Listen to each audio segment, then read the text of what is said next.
স্কুলের শিক্ষক থেকে অভিভাবক, প্রাক্তনী থেকে বর্তমান পড়ুয়া করল রক্তদান। বৃক্ষরোপণ করা হলো স্কুল চত্বরে। বুধবার সাগরপাড়া থানার সীতানগর হাই স্কুলে রক্তদান শিবির, বৃক্ষরোপণ ছাড়াও সাংস্কৃতিক অনুষ্ঠানের আয়োজন করা হয়েছিল স্কুলের তরফে। দেখে নেওয়া যাক সেই সব অনুষ্ঠান এক ঝলকে।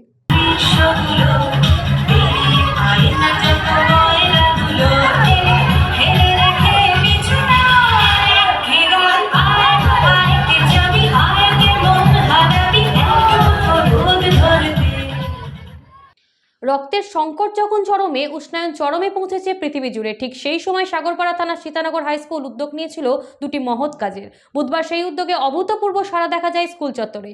রক্তদান করতে এগিয়ে আসেন স্কুলের প্রাক্তন ছাত্র থেকে বর্তমান পড়ুয়া, এমনকি অভিভাবক থেকে শিক্ষকরাও রক্তদান করেন এদিন। তাছাড়াও স্কুল চত্বরে একাধিক বৃক্ষরোপণ করা হয় বুধবার স্কুলের তরফে। সকাল থেকে শুরু হওয়া এই অনুষ্ঠানে রক্তদাতাদের শংসাপত্র ছাড়াও উপহার হিসেবে তুলে দেওয়া হয় একটি করে চারাগাছ। আজকে আমাদের স্কুল সীতানগর হাই স্কুলে রক্তদান শিবির এবং বৃক্ষরোপণ অনুষ্ঠান। আজকে আমি আমার জীবনের প্রথম রক্তদান করলাম আমাদের স্কুলের পক্ষ থেকে। তো আমার রক্তদান দেওয়ার পরে আমাকে খুব ভালো লাগছে। রক্তদান দেওয়া খুব মহান কাজ। স্কুল কর্তৃপক্ষের দাবি, যে দুটো বিষয় নিয়ে গোটা মানব সমাজ সংকটে, সেই দুটো বিষয়কে লক্ষ্য করেই আমাদের এই আয়োজন। প্রথমত স্বেচ্ছায় রক্তদান শিবির এবং দ্বিতীয়ত বৃক্ষরোপণ। এই দুটো কর্মসূচি বর্তমান সময়ে খুবই জরুরি বলে আমরা মনে করেছি। বিশেষ করে হাসপাতালে রক্তের সমস্যা এবং সেই সমস্যা সমাধানের জন্য সীতানগর উচ্চ বিদ্যালয় এগিয়ে আসতে চায়। এর জন্য আমাদের রক্তদান কর্মসূচি, এবং আমরা আশা করছি আজকে 100 জন রক্তদাতা রক্তদান করবে এই শিবিরে। পাশাপাশি আমরা এই এলাকাতে আরেকটি উদ্যোগ গ্রহণ করছি, সেটা হচ্ছে বৃক্ষরোপণ।